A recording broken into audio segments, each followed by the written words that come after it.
2014. First thing on the agenda after calling the meeting to order would be the municipal order asking for the approval of the appointment of Dave Hilgeford to the Villa Hills Civil Service Commission. Who will be filling the vacant seat of Ernie Brown. Do you want to read it or should I? I can read it. Okay, good. Municipal Order 2014-1, a municipal order of the City of Villa Hills, Kentucky, approving the appointment of David Hilgeford to the Villa Hills Civil Service Commission for a 3-year term ending December 14th, 2016. Be it ordered by the Mayor and Legislative Body of the City of Villa Hills, Kentucky as follows.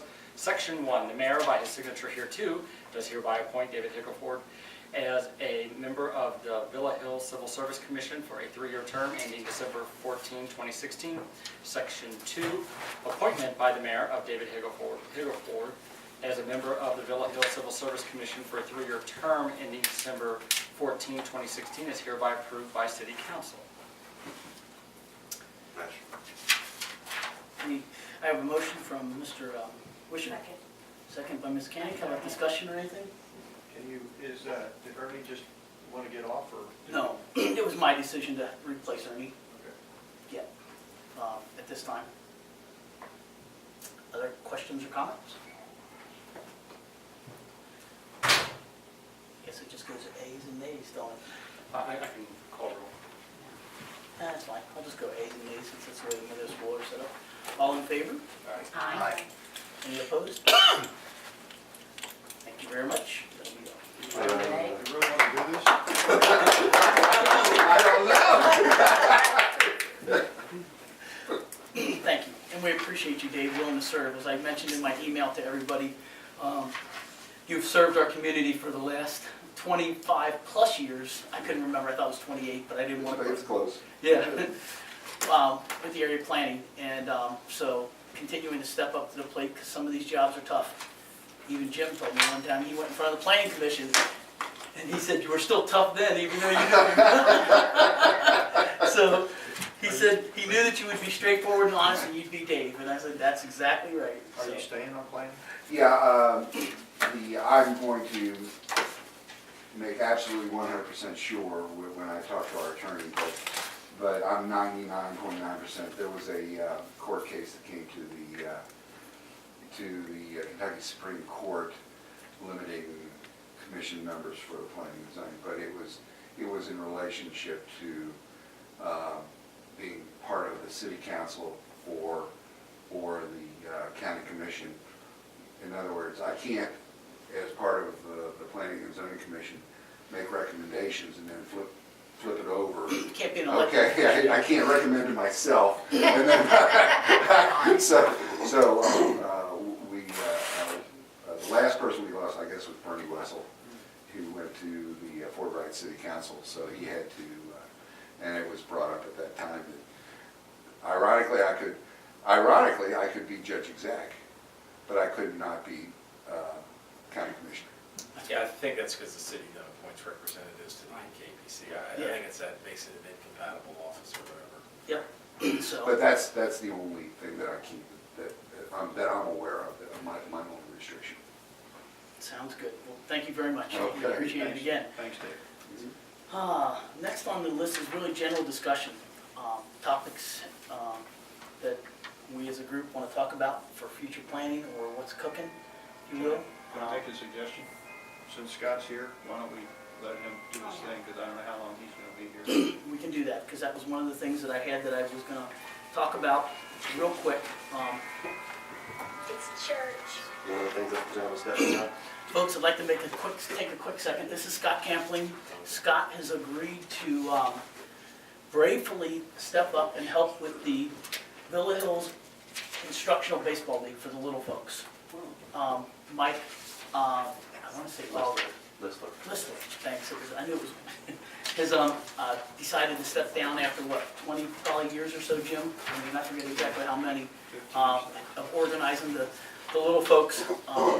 So Scott has agreed to step up and take it over and help keep it organized.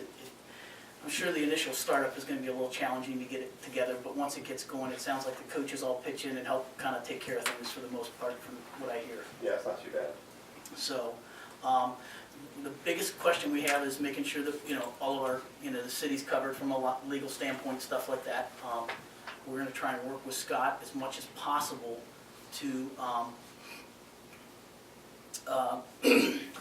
minimize the challenges and give him as much support as we can.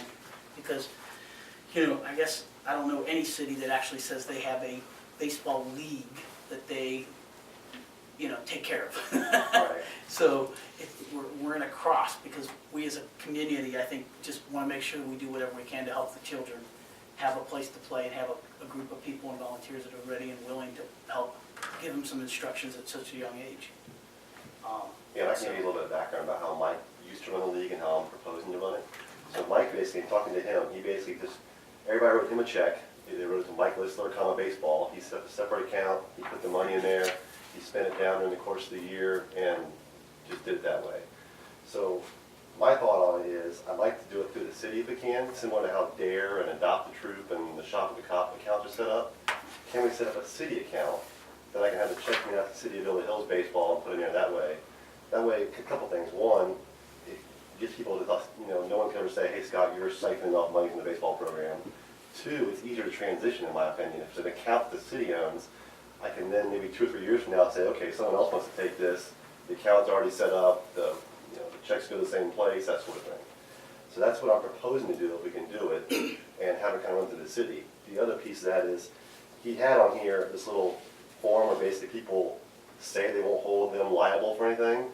I asked Mike to run that by the attorneys to see if that would hold water if necessary. I don't think there's any problems with it in Mike's tenure, but I'm always concerned about what could happen.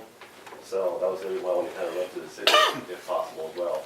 And we did a little discussion today about that, and we're still, I think, I gotta check with the insurance company one more time just to double check. I feel comfortable, but I wanna make sure, because I want them to put it in writing to me, that there shouldn't be an issue.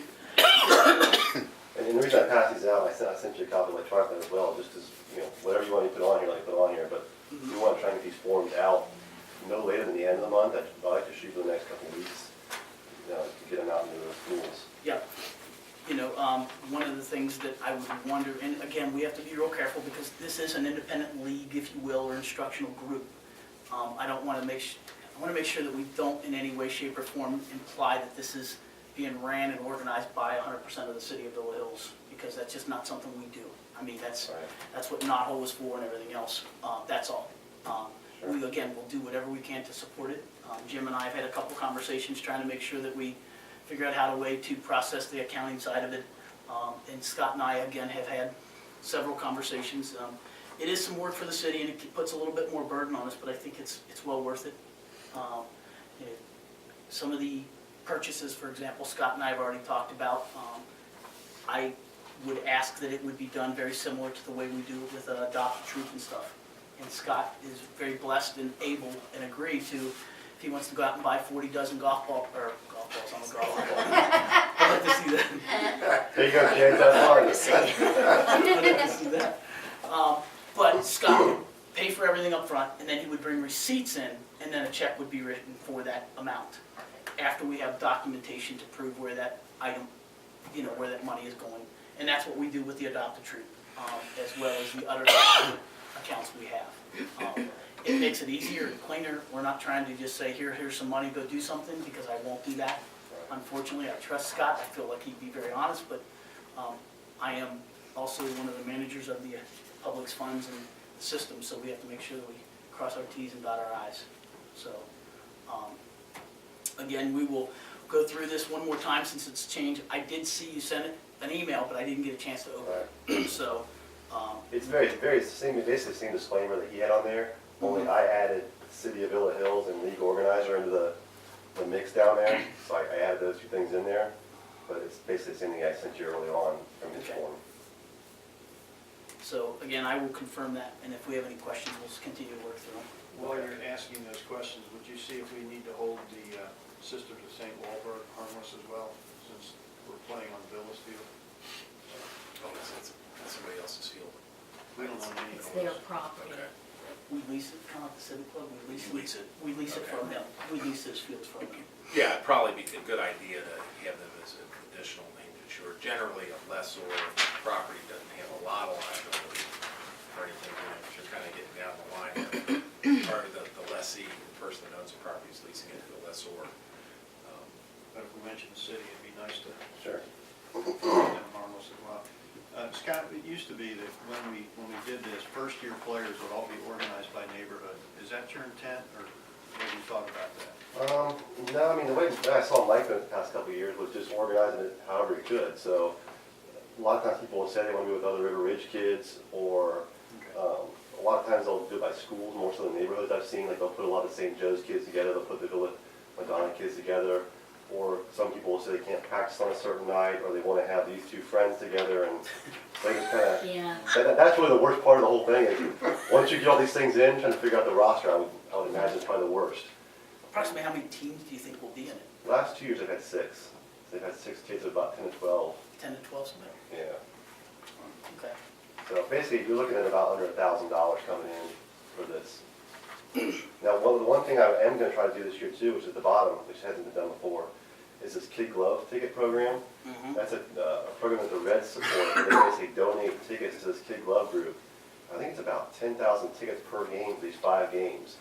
And then the organizations can sell them. And out of the $10 price, the organization gets $8.50 back to buy sports equipment the following year. So I'm going to add it on here. I don't know how many will sell, but it can't hurt to add it on and see That's a if you great want to do idea. it. Probably deal, get 85% of the money. Yeah, I mean, plus you're already getting basically a $17 ticket for $10. Yeah. And then $8.50 that comes back to the organization. So it's We should make one of the games a Bill House night over. Okay, we can work that out. We can try and promote that as much as possible. Or make it a, Bill Hills, Crescent Springs, because there's kids from St. Joe's and, or whatever, just in Yeah. a couple community area. And it doesn't even have to be for it could be for anybody. Oh, sure, Yeah. Yeah, anybody can buy it. I mean, Mike already talked about maybe putting it on the website or advertising it somehow. I'm just putting it on a forum because I figure that'd be the easiest way for people to want to do it right away. Yep. You want this on the website? Or you Not yet, after we get everything Get legalized, it approved first. insurance and all Right. that stuff. But yes. eventually you want it on. You can, yeah. I mean, I plan on just sending it out to the schools. I think he sent them out to Villa Madonna, St. Joe's, River Ridge, the Little Red Schoolhouse, and there's one more I think that he sent out through. Just working with the principals to get them out to the classes, but if you want to put on the website too, that'd be great. Other questions or comments? I mean, if there's some other way we need to do it, I mean, let me know. I mean, I personally don't want to do my own account and do it that way just because I think it's hard to transition it out, but if that's the only way to do it, I'll do it that way. I just thought this would be easier to set it up through the city and go that route. If we didn't have other accounts set up the way we do, I'd probably push back. And if I was on the finance committee, I would I'm a know. little bit more flexible. I know too much.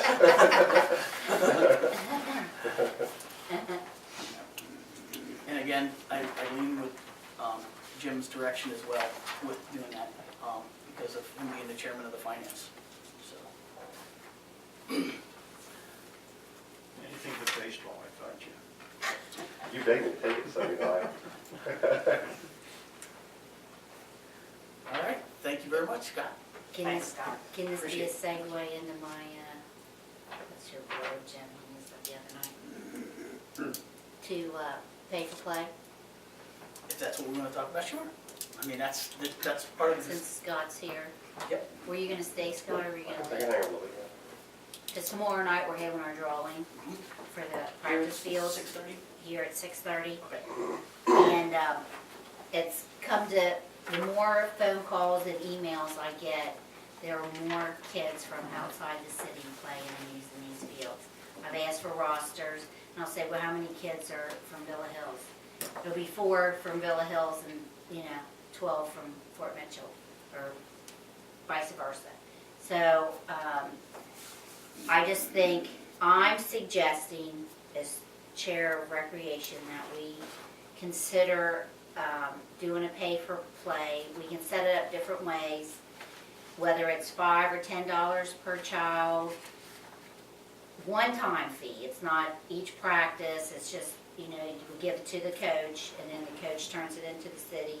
or just charge each team $100. That way then they can collect, the coaches can collect the money. But, you know, we're taking care of these fields and everybody wants to play on them.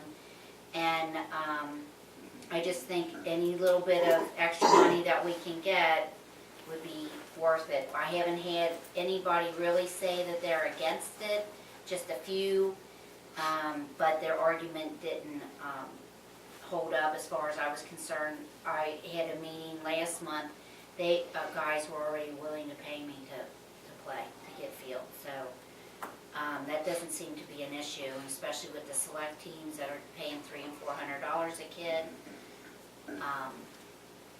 So, and then I did get the information, thanks to Craig, Villa Madonna has basically taken all the fields. They, Yeah, pretty much.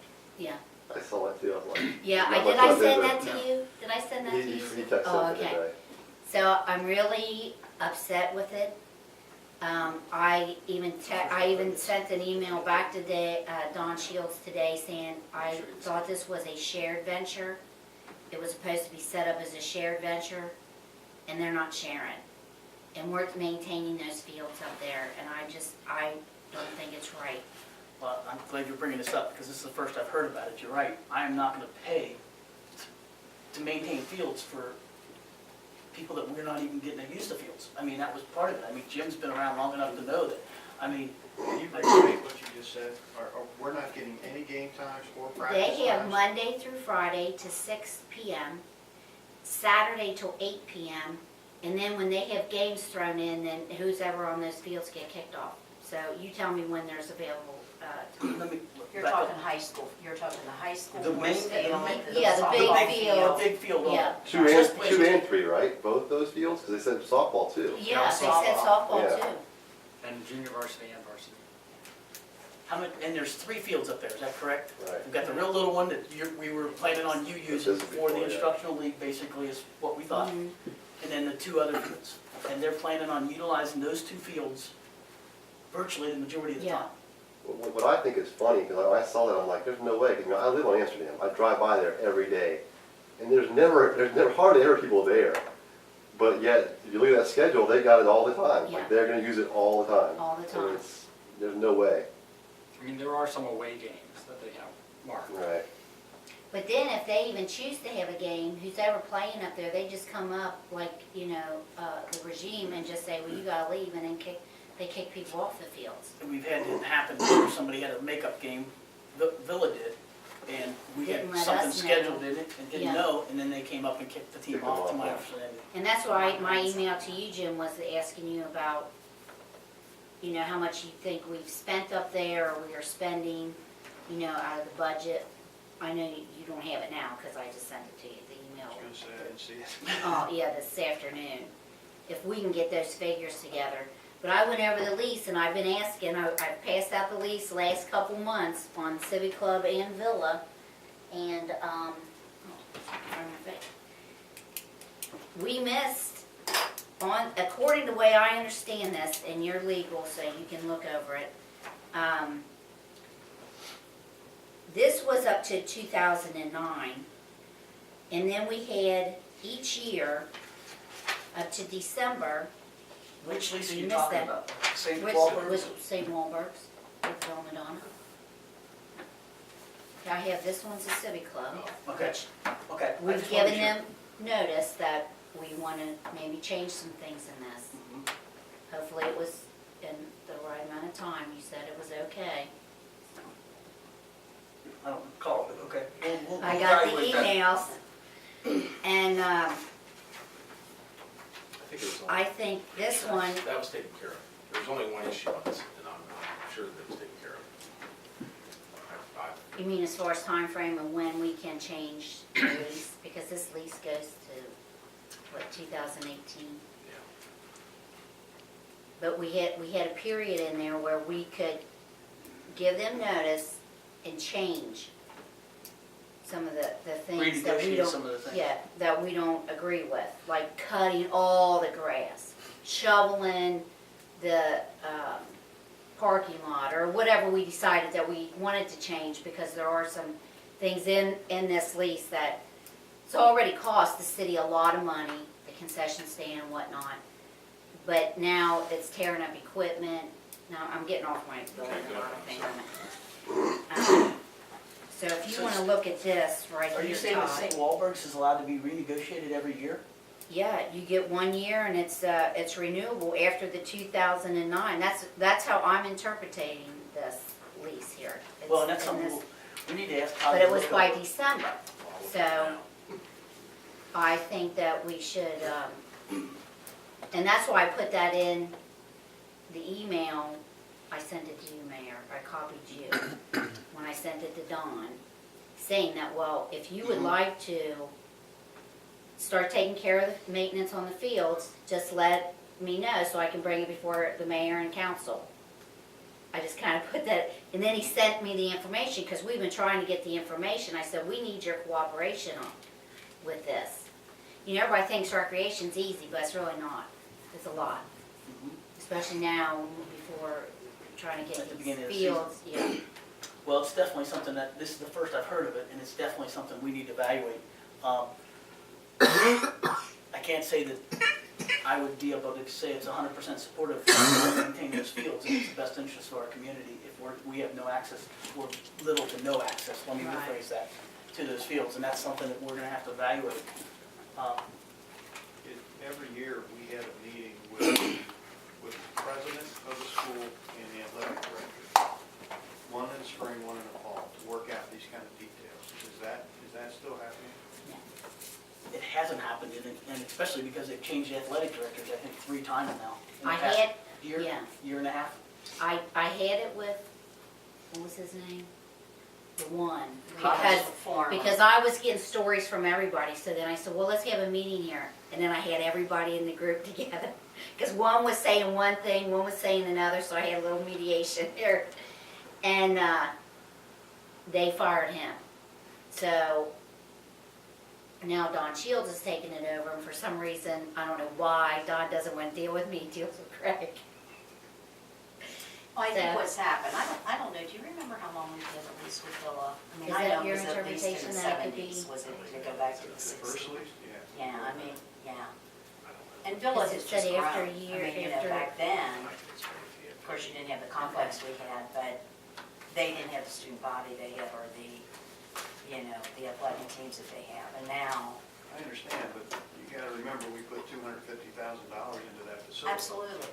Well, I agree with you. I'm just saying the dynamics have changed in the school and with what we put through. Now, you still have the soccer fields over there. We can still work out some kind of deal, I think. We just need to let them know this can't go. We can't be off of those fields.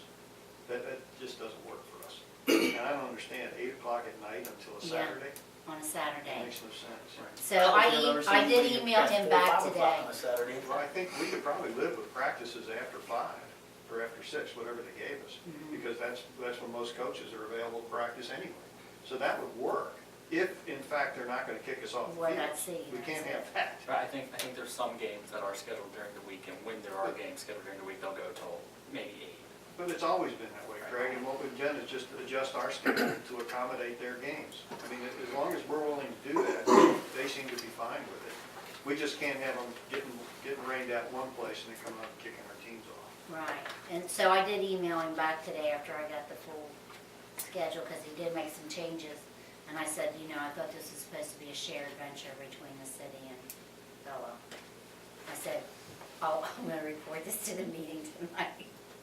So, Well, if it comes down to it, I'd rather have Villa have the fields than to sell them to somebody for $100 a year. I mean, I'd rather say, okay, we're not gonna use Villa, we'll use Franson. Because we can accommodate A, B, C, and D up at Franson. Not at the same time, but we can accommodate all 4. well, I'm just, you know, if they're not gonna let us use the fields, why should we maintain them? That's a different issue, I Yeah. understand that. But I think the primary issue I thought you brought up was how are we gonna schedule these fields, and are we going to have kids pay to play, which I hate. Well, okay, I know, I jump around, but, sorry. Well, which one are we, the pay to play, so when I'm saying that Villa, we can't really schedule for pay to play at Villa because we Well, don't have let's any fields. So, Let's don't, so we don't get that $1,000. It's probably worth that to keep the peace with Bill. we'll just, no, I don't know if you understand what I'm saying. I jumped around and I got Okay. off track. So I apologize for that, but what I'm just, we're not gonna have any fields to draw for the teams for Villa the way this schedule is. How many do we need? How many Well, Villa Hills teams? do we Tomorrow have? night is the draw, and we'll know, we'll have a clearer idea of who all shows up and everything. I mean, tomorrow night, when we finish, we'll actually have an understanding how many teams are looking for what fields and how many, you know what I Yeah. mean? It might all be able, like you're, could be implying, it all might be able to be taken care of up here. Yeah, it could You know what I be. mean? And Mhm. to that degree, then we'll still go back and maybe talk with Madonna Manor or Villa and say, you know, we've got to work out some arrangements, but we don't have to try and flip everything upside down and create one big challenge if it's not as big a deal as it's made out to be. If we don't need the fields, that's fine, but I think we could still go back and we'll massage it a little bit. Is that kind of what you're saying as well, Jim? I don't know how you can have a sign-up night without knowing how many Villa Hills teams there are. That's what I'm saying. You mean tomorrow night? I don't know how you're. I gonna told them sign they up. all had to bring their rosters. I wanted them to turn the rosters in ahead of time, but I don't think anybody did, did they? But we're gonna let Villa Hills and Crescent Springs are gonna be treated the same way, right? So if they're from either city, because we use their soccer fields. Oh, yeah. All right, so if their roster is more than 50% Villa Hills Crescent Springs, then they're a Villa Hills team, right? Right. Okay, and if they're a Villa Hills team, you're not gonna charge? No, I think everyone should pay to play. I think it should be across the board. That's what she's Because- bringing up tonight. Because otherwise, then we have to start maybe having an arts program. I mean, there's a lot of kids that don't play organized sports. Maybe we need to do art classes or music or recycling or science projects, I don't know, but, you know, we have to, then we need to start thinking about the other. You know, if you're gonna just talk about taxpayers because they live in the city, well, I'm a taxpayer, my kids are grown. You know, I don't have any kids playing, but then, you know, if you have all these organized sports and we're not gonna charge them, then we need to take money from something and start building for the kids who don't play organized sports. I think it's only fair, because those taxpayers aren't getting anything for their money. They use the playgrounds, don't they? Well, we don't, that's a civic club's playground. The ones, we have the equipment up here at Franson, which is still in good shape. I mean, it's old, but it's in good shape, she painted it, it looked nice. And then Rigney Fields tore up. That's a, How are you gonna Mud administer mess. the program? Like, if I schedule a game here in Franzen and a team from Caucus comes to play us up here, do I have to go collect $5 from each one of those kids to turn into the city? no, Why not? They're using the fields. Now, David Eplin is gonna be coming here tomorrow. If we do it, collect the money for all the teams that are gonna play, Practice time. practice time. It's practice time. That's what we're doing tomorrow, is practice fields. That should be paid to play. Cause we Just have use to it for take care, practice? What because about we the have to games and take stuff? care of the, But we have to maintain the fields to play, have the well, I games know played. that, but I'm just saying, I'm just this is, asking I'm questions. just, hey, I'm just trying to get more, a little bit more revenue for the city. We don't have to do this at all. And I am, But Always looking everybody for else money, I'll is take doing it, it. all these other select teams and that are coming in here, Cincinnati teams and all that, and we're paying we hire an extra person to do the fields. Well, then just go back to the way we were and just have Public Works do it all. well, again, we've talked a little bit about this, conversations have been back and forth. Yeah, I am not personally in support of having our kids pay to play on the fields right okay. now. I'm Well, then not. that's all I Wait a need to know. minute. No, but I'm also gonna tell you that I'm not 100% comfortable that we've got full-blown teams from Cincinnati coming over and using our fields and we're paying to take care of them, and, you know what I mean? I struggle with that as well. So, I mean, I'm one of the 6 people in this council chambers, you know, that have input to this.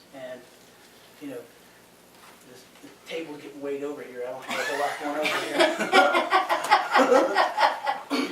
I don't know how you guys feel about it, but that's where I feel. I guess I'm more on what Jim is saying, that I'm not interested in having our kids pay to play. Now, if you got teams from outside, I would entertain that, but I'm not sure how you administer it. Yeah, that's the thing, You know? it becomes chaos. You would have to look at a roster, and if pick a number, if there's a percentage of the kids that are from Villa Hills, then they don't pay to play. If you were telling me there's a roster that's got 4 kids from Villa Hills, the rest are from Fort Mitchell, then they should pay. I mean, you may have a coach here that lives in Villa Hills and they come to sign up, but their kids may go to Beechwood.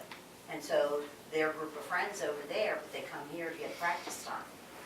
You know, I mean, you could have that situation. I think that situation is coming more and more than the way it used to be years ago, when all the Villa Hills and Crescent Springs kids made up probably 90% of the team. Right. Now I think just because of the dynamics, you've got more, you could have, I don't know, you could have more teams to where more of the roster is from outside of the city.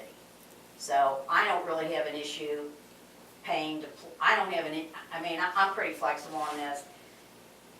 You know, I would pay $5 for our boys to play per child, it wouldn't faze me a bit. I mean, if that's what the city wants to do. If you want to do it just with the group that doesn't have the majority of the kids from Villa Hills, I'm okay with that. If you don't want to do it at all, And then who collects that money? Me? well, I think it You know, would it'd be have the to go city. through the city. It would have to go Go through through the the- So they city. would just drop it off of this city, because Right. I don't want It used to be to. you couldn't get a payment if you didn't pay. Right, Okay, yeah. because I don't want to have, I don't want to. But we used to have, I don't know if do we still have permits? Craig started a process last year to start issuing permits for the fields. That's when we collected money.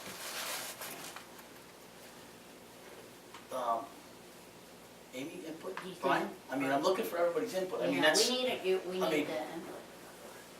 I'm not a fan of the paper play. I think that our kids should have the ability, the opportunity to play on their fields.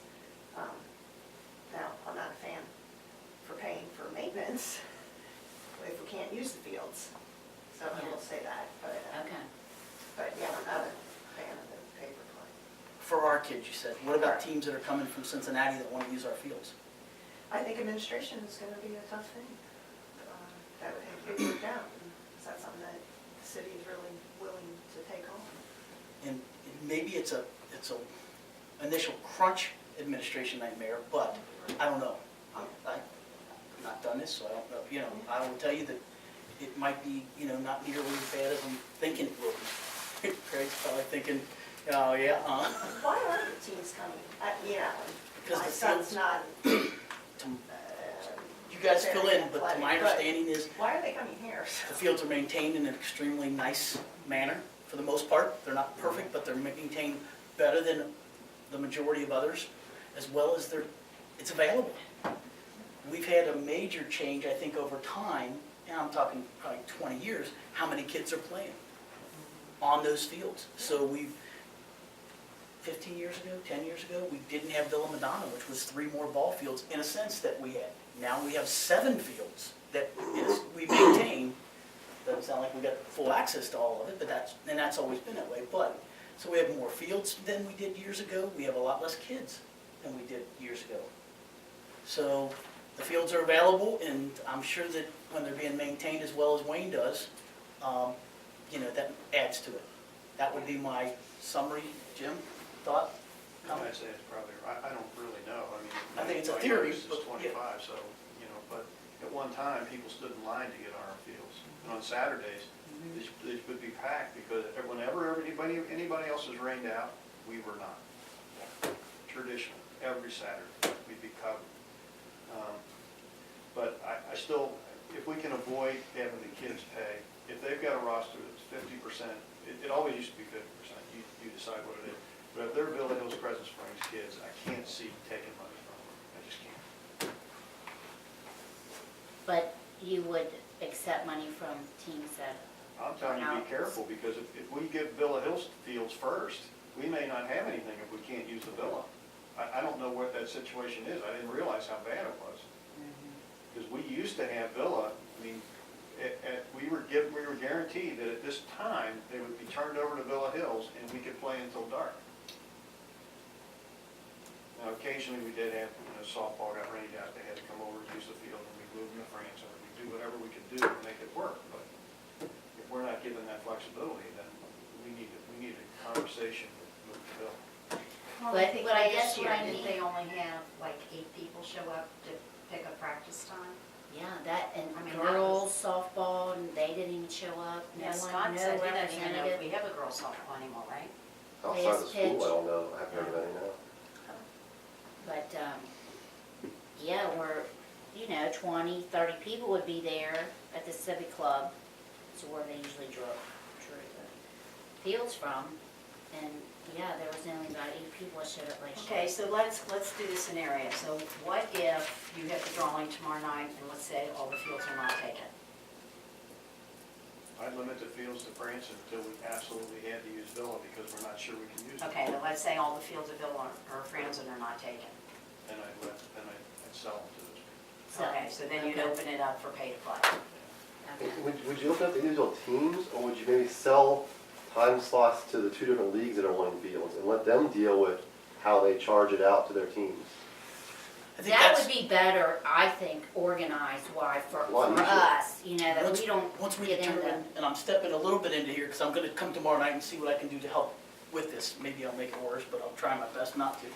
But that would be the goal. Okay, here's all of our teams, let's stick them on 1 and 2, and we can get everything done. And that's a logistical nightmare. That's not something that's gonna be done in an hour, I can assure you. No, it takes time. But, if that's the case, then we can go to, gosh, I always forget the names of the teams. Caucus League and Crosstown League. The cross, yeah, and say, we've got these 2 fields. If you guys want them, you tell us how, and then we'll tell you what it'll cost. Okay. That would probably be the simplest way. Now, logistically, I make it sound real simple. Jim's over there thinking, have you ever really done that before?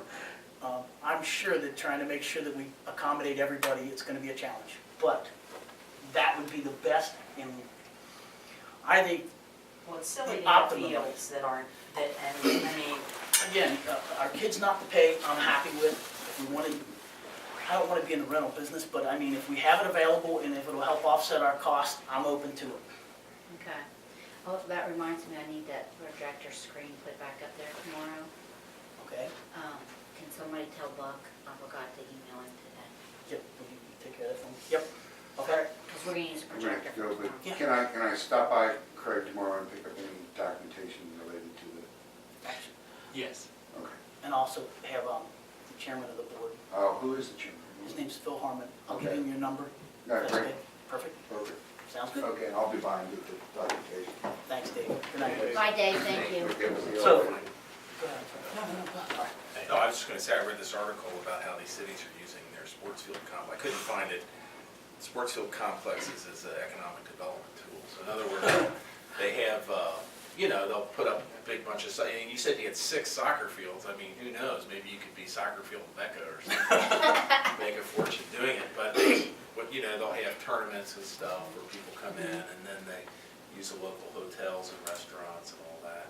I remember reading that article, but I was. Yeah, we've got the Cal Ripken, Yeah, they they asked moved if Cal they could do Ripken. a 3-day tournament up here in Franzen because it fits all age groups. Yeah. And they said where they have them, they said, they said, feel free to charge for parking.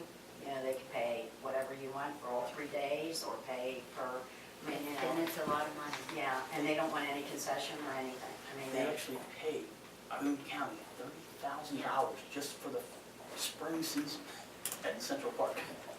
Yeah. It's like, So Jason's That's almost- helping me organize this Our entire- tomorrow. Sounds like you have the infrastructure. Yeah, yeah, we just. Which is Assuming not the normal. contract's okay. Yep, which is not normal, but Okay. That's all I wanted to talk about, the baseball, the Okay. softball, or the fields and that. I just got a text from Mr. Vayner. He had the McMurtry disease, thought it was at 7. He's on his way. I've only done that 4 times. he actually, he actually told me he wasn't gonna be able to make it, so I wasn't expecting. Oh, Now, that's great if he makes it, I mean, don't get me wrong, but he sent me an email and said, well, he said, I'm on the road. Maybe That's probably what he meant. I sent him a text and said, you know, meeting's at 6. I now call Craig every Wednesday to check in. Craig, what time and where? Real quick, Mr. Campley, and I hate to interject, but would you be able to use Villa, if there are multiple fields at Villa, if the teams are using the bigger fields, would you still be able to use the small field, or is it That's just the only- boxed out? That's the only field he's gonna use is the little one. Yeah, so for this league, I assume I'm gonna have full control of that little field 3 to do practices and games over there. That's the way it's always been, And and I think you would. the other teams don't want to use that little Oh, yeah. field, it's too small really, so it's basically all it's And you good can use for. that field if the other fields are still being used? Well, he won't Oh, even yeah. need the other fields, because these are all such little kids. Yes, Two, you can. two big I'm fields just- up there, so I'm they. just- Yeah, Oh, no, no, and- No, I'm from Latonia, I'm used to cross-pattern launches from plays. Oh, no, the field 3 is way down the way from the other, it's past the soccer fields. So there's the field, the 2 big fields and all the soccer fields in the little field at the end. So this league here is fine. I mean, if I have control of that field, that won't be a problem. But, you know, I was hoping to have my own crosstown team practice at the field 2 up there on like Friday nights. But looking at that thing you sent me today, you know, they're saying, well, we've got until 7 or so every night, just in case they want to have something going on up there. So that's the way I read it anyway. Are we gonna have the release as part of the permit as well? So that we get something back from the coach that signed, that says we're released from liability? Yeah. I think the current field permit that we just issued has the language to that effect on there anyway. But there's nothing signed back, right? Just is the permit They signed the signed by- field permit. Okay, you have a copy of the signed? I will. We didn't do it last spring, we'll do it this spring. But we'll You also did it in have the this fall, release. didn't you? You did it in the fall, I Yeah, thought. I did. Right, fall, right right. towards the end of the season, yeah. I thought. Yeah, because we're all new and we're all just trying to figure this out, Sure. you know. It's- Anything else, Holly, besides that you wanna bring up tonight? No, not really. I mean, I'm planning on I'll say other things in the meeting, you know. The regular council meeting, Yeah. not tonight, okay, Yeah. it's fine. So what do we decide? We paying, am I gonna charge my kids to play this year, or we don't? Villa Hills residents, Crescent Springs Your kids residents, have to pay. I keep that, Everybody else is everybody's free. free. That should generate a lot of revenue for you. we're gonna offer the fields up to all of the Villa Hills, Crescent Springs residents, teams first. Okay.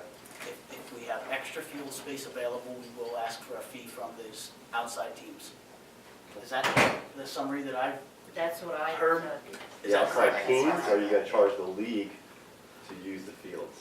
Well, the league is what we're gonna strive for, after we figure out how the fields play out. Is, you know what I mean? If we've got one field up here we can offer them, that's the way we would like to do that. Until we figure it out, how many, we might have 30 people show up tomorrow, you know what I mean? Sure. So it's a little hard until we really understand what the demand is.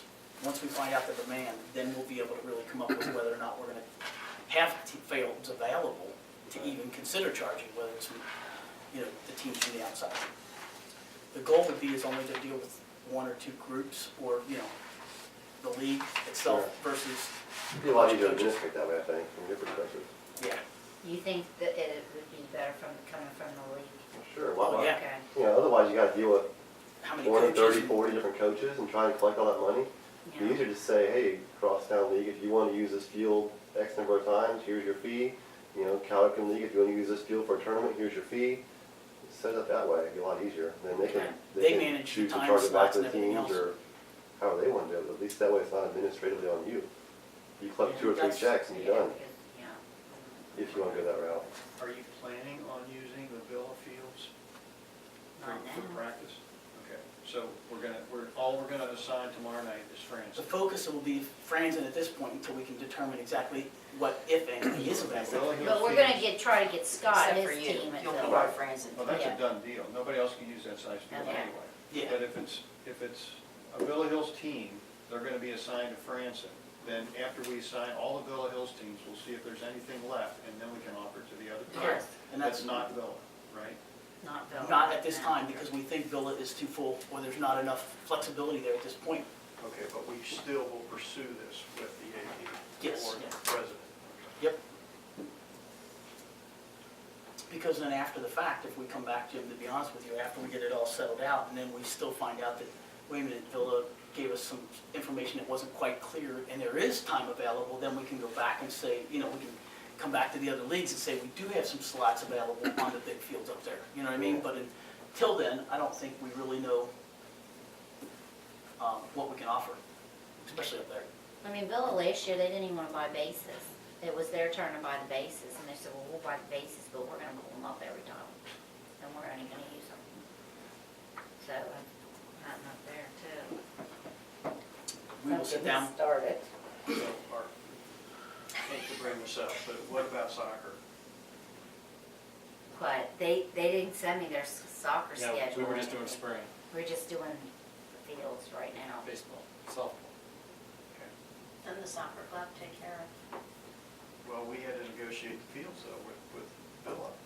With when they were gonna be on the baseball fields and when they weren't, so. Well, they don't have that on soccer, they only have spring soccer. They don't have it?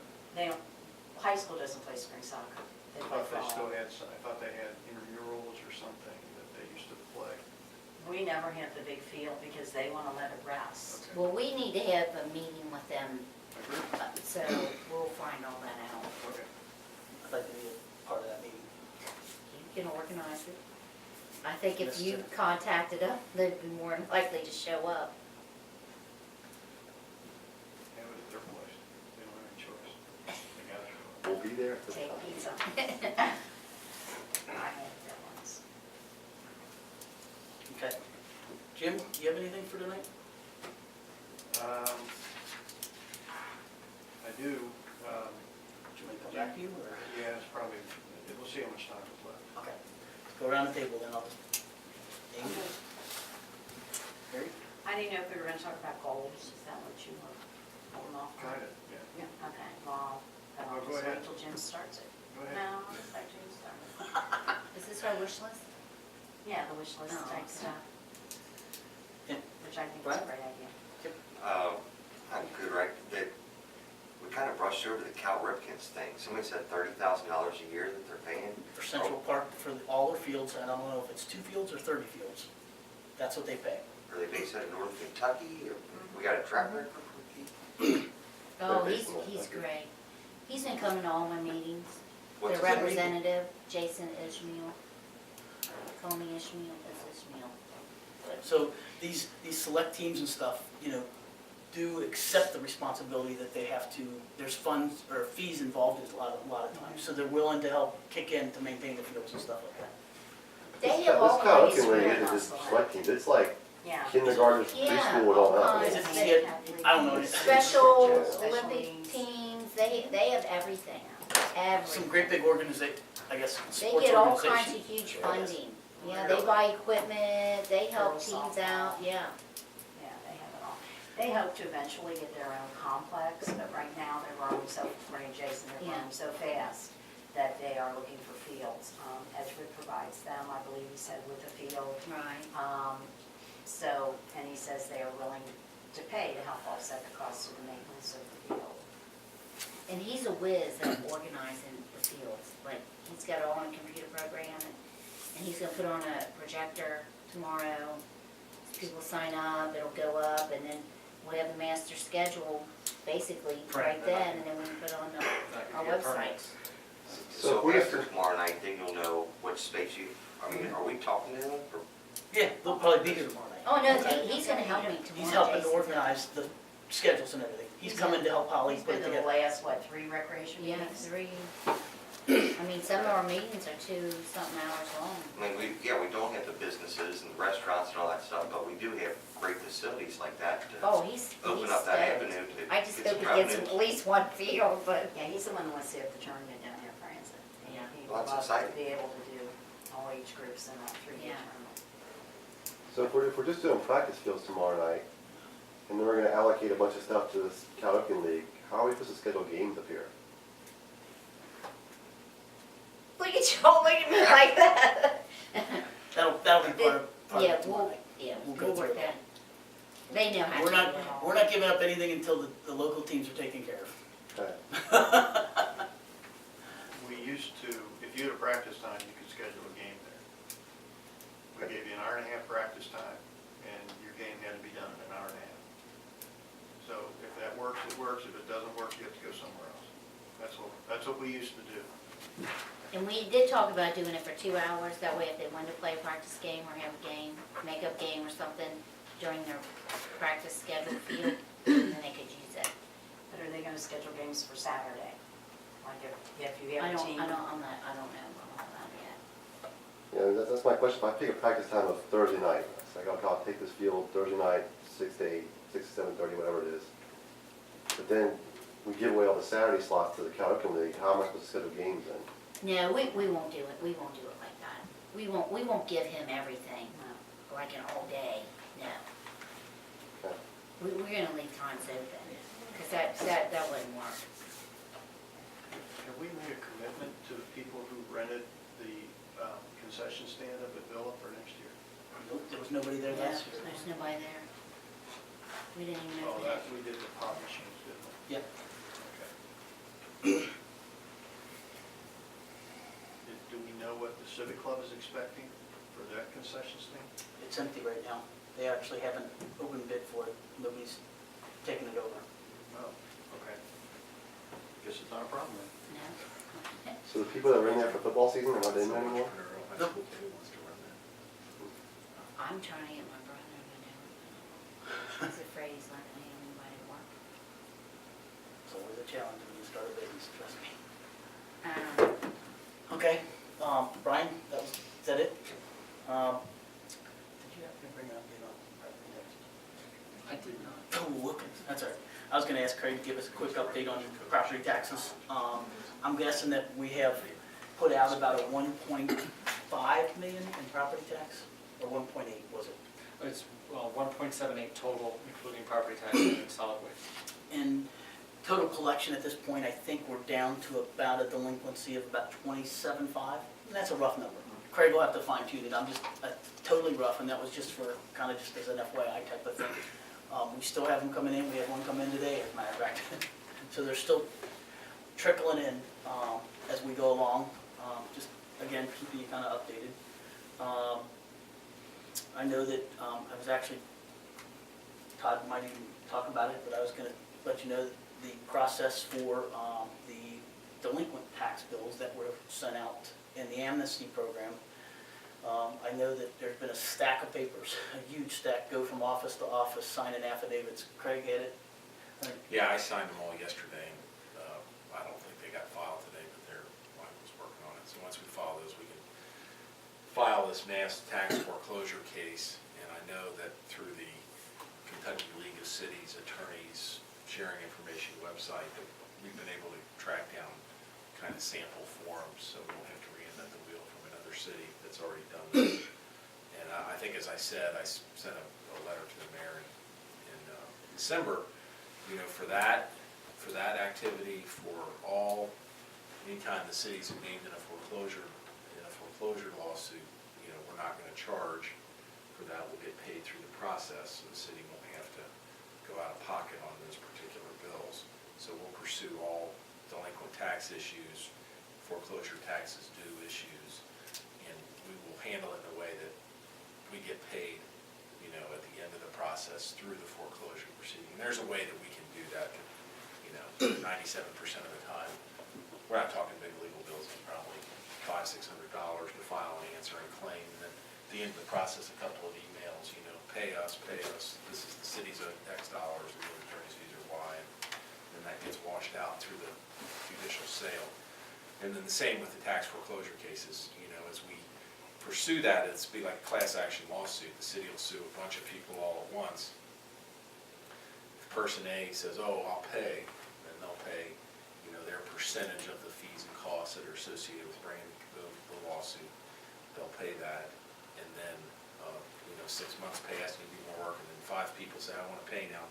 They'll pay the percentage of the increased legal fee. So we're going to just parcel it out where everybody, and I think the court will approve that. Nevertheless, we're doing that, the city won't receive a bill for those services.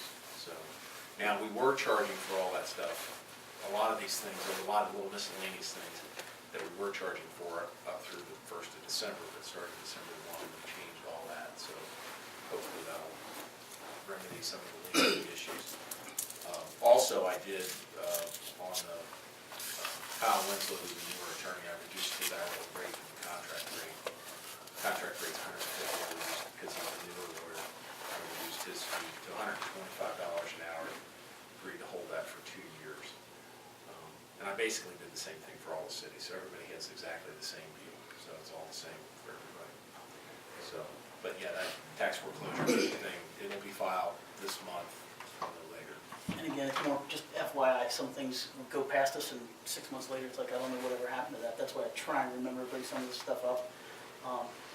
Another point I want to make about with Todd and the foreclosures and stuff, you guys will only be amazed on how many times in a month we will get documents from the courts to where there is a lawsuit pending.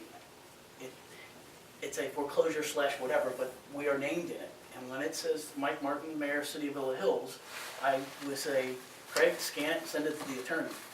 We had one that even included a resident was being sued by a fencing company, and I don't want to get into the details, but it named us in it somehow, about putting a fence up. So we have to send it to him, and sometimes, and it's frustrating because, and I expect for things like that, we were being charged, but 99% of those will now not be charged unless it's an odd one, very odd one. So Todd has accepted to take it on, but you'd be surprised how many of those come through, and we still have to pay something because we have to have a look at it to make sure that we're covered. So, I bet there's 8 or 9 of them right now. just really weird ones like that, that it's like, okay. So, I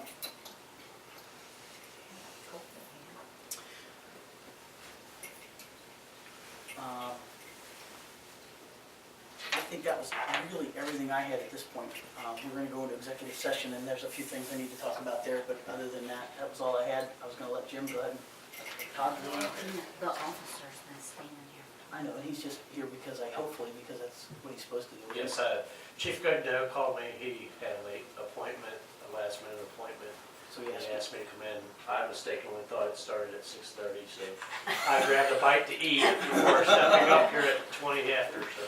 No, you're Okay. fine. That's what I thought you were there for. So no, you're fine. Thanks. Yeah. Jim, I'm gonna roll over to you, sir. I'm gonna run, guys. Thanks, All right. Scott. Thanks, Scott. I think probably the most important thing and the most critical thing we need to do is figure out this vehicle license fee. Effective 7/1, the county's not going to be collecting it anymore, it appears. And I'm not sure how the thing's going to survive if we don't have county support in collecting it. I don't know that we're going to have to drive people in here to get this thing paid. I think we're going to have to look at some short-term solutions to try to get past this, and we're going to have to look at potentially a longer-term solution. I put some options together, and I don't think we want to talk about these tonight because it's going to take too long. I don't know if there's enough for me to do. Yeah, there's plenty. And the first page is the short-term solutions that we can look into to see if there's any potential there. And the second page is what I'm proposing as a longer-term solution, which is a ballot initiative to try to put the road tax back on the ballot, hopefully at a much lower rate than was requested the last time. This is only 35 cents per thousand, which for an average household, as defined by our last property tax bills, would be $78 or $79.63. So it would be under a 2-car minimum. But I think we're going to have to do something, and we're going to have to do it sooner rather than later, because I don't think the vehicle license fee can survive without the county collecting it. So I don't know what you want to do. What's your pleasure, Mayor? I don't know if we have time to discuss any of these or all these tonight, or you just want to move on. No, I'd actually like to take some time and we don't have to spend 3 or 4 hours on it, but I think taking a few minutes to go over some of this to really get a better understanding would be helpful. Sometimes I've been involved in looking at these different numbers a lot in different meetings, and so is Jim. So when he sends this to me and I look at it, I understand what extra. You guys. So I'd ask that everybody take a couple minutes and look it over and throw out questions as well as you kind of go through it. And again, I don't think we need to spend 3 hours on this, but I really think it's imperative that we're either gonna do it now or during a council meeting, because it's important that we try and come up with a solution, because I agree 100% with Jim. We have to move, personally, I think, quickly to make sure that we can try and maintain some level of income for the roads compared to what we have right now. I'm afraid that's gonna disappear July 1st, or make it so difficult to try and do. Jim? So for the long term, and I know there's a lot of different opinions about this, but I think we're gonna have to put this on the ballot. I would like to have the voters tell us, yes, in fact, we do want to fix our roads. So that's one of the big advantages to doing this. It also assesses every owner of real property.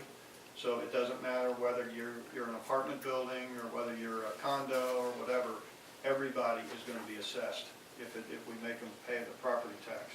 It qualifies for the homestead exemption, which I think is a big plus for this approach. It can be restricted. We cannot restrict future councils. We can restrict it for this council, but no further. So we would have to, this would have to be something that future councils agreed to do, because it's simply going to be part of the property tax at that point. We can't put that on the ballot, that the people vote on in the verbiage to say I this think you will be can. restricted so that it does restrict future councils. I think you can. If it's voted on, right? Yeah. Right, if it's voted on. Okay. It probably can be itemized for state and local tax returns. The enforcement procedures for this is nothing like the vehicle license fee, where for a $40 fee, we have to sue somebody. This will be on your property tax, so if you don't pay your property tax, that's a bad thing, and we're gonna use the same mechanism to collect it. Easy and inexpensive to assess and to administer, and it can be sunset. So we can tell the voters, you wanna vote on this for 3 years or 5 years or whatever your pleasure is. We can put a sunset provision in, maybe make it 1 year. I hate to do that because you can't, it really doesn't follow the cycle. For disadvantages, it's probably unrelated to the number of cars you have in your house. The odds are good. It's not gonna be 2.78 cars, so you're gonna have a problem. And another problem is it won't take effect until 2015. That's a real problem, because if we put it on the ballot and the voters agree to it in November of 2014, it can't appear on the tax bill until November or October of 2015, which means there's a whole year in there where we miss that cycle. So that's a real big drawback of putting it on the property tax. Isn't there something does it have to be on a, Craig, you would know, on a statewide election ballot? Yeah, it has to be on the general election ballot. General election. Right. General election ballot. 14's in general. It is, okay. 13 is not. So Oh, you said 15, okay, sorry. Well, I it would- understand. It would be on tax bill Yep, 15. yep. If we decide to do that, and I use 35 cents just because it happened to work out, and 35 cents would generate roughly $234,000 in revenue. And as you know, right now, we're generating right around $200,000 with vehicle license fee. So, we may want to try for 36 or 37 cents to get closer to what we really need for roads. But I think 35 cents is probably a good place to start. The big paper, the legal size paper you have would be how in the world are we going to bridge this until we get this on the ballot and actually get it on the property tax. There's a number of things we can do. We can raise the property tax effective 7/1. A 1% increase in the property tax would net us about $14,000. And that, again, if it's under 4%, that would go on the October 2014 tax, and we could collect it in that year. We could raise the insurance tax. I gave you a list of all the cities and where they are currently. This is from the Craig pointed out to me this morning that I had the 2012 report, and the 2013 report was on the web, so I grabbed that and updated these numbers. So Villa Hills right now is at 5% Triad said that Crescent Springs is at 8%, but I could have sworn they lowered it to 6%. They did, they lowered it to They 6 lowered it. when they redid the 911 dispatching fee and all that. That's what I thought, but it's still 8 on the website. But anyway, as you look at this, there are only 3 cities that are lower than we are in insurance tax, and all 3 of those are at 0. So we're one of the lowest insurance tax cities in northern Kentucky. A 1% increase in the insurance tax will generate $84,000. Payroll tax, a 0.25% increase in the payroll tax will generate $56,000. Motor vehicle, since we don't really have a motor vehicle ad valorem tax now, we don't know exactly what our value is. Craig has requested that from the county. We have to wait for that to come in because it's not on any tax rolls anywhere because we're not charging it. But we think if you look at the 3 cities that do have them, Fort Wright, Lakeside Park, and Park Hills, and if you average those, we would end up somewhere around $50,000 is my estimate. So I think that's probably close enough for what we're trying to do. We will have better information as we move forward. We talked about the franchise tax earlier. We talked about a 3% tax on franchise. If for every 1%, if we do a franchise tax, we generate $61,000. And finally, if we charged a parcel fee, similar to what, if you remember what 911 was last year, it was $85 per parcel, which nobody liked because, you know, one parcel is an entire apartment building. So, you know, I get that, but we don't really have that many apartment buildings in Villa Hills, so it's not that big of an issue.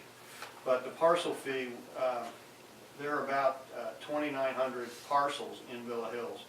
If you subtracted the ones that are currently under homestead exemption, 725, if you charge them $80 for the full parcel and $60 for a homestead, we would generate roughly $210,000. Now, there's timing issues with all these things, which is why we have to start thinking about this now. Property tax, we could probably get done, I don't know, probably have to get it done in what, March, April?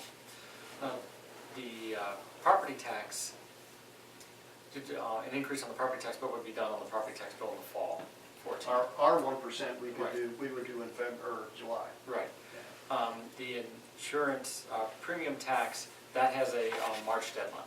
That we have to notify the Department of Insurance that our rate is changing. So that process to get the ordinance passed and voted on 2 readings and everything would have to be through here before then.